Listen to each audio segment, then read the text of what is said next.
আমাদের ইমাম সাহেব তারা তাকে বসিয়ে দিয়েছে এবং তারা যে আনকমন একজন লোক এনেছে, সুতরাং আমরা তাকে চিনি না ইতিপূর্বে দেখেও নি।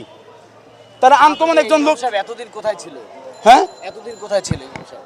না, আমাদের ইমাম সাহেব তো প্রতি শুক্রবারে পড়ে। শুরু থেকে ছিলাম, আপনি তো ভুল বলছেন। আপনারা এসি যে রুমটা আমি উঁচু করে যখন ঢুকছি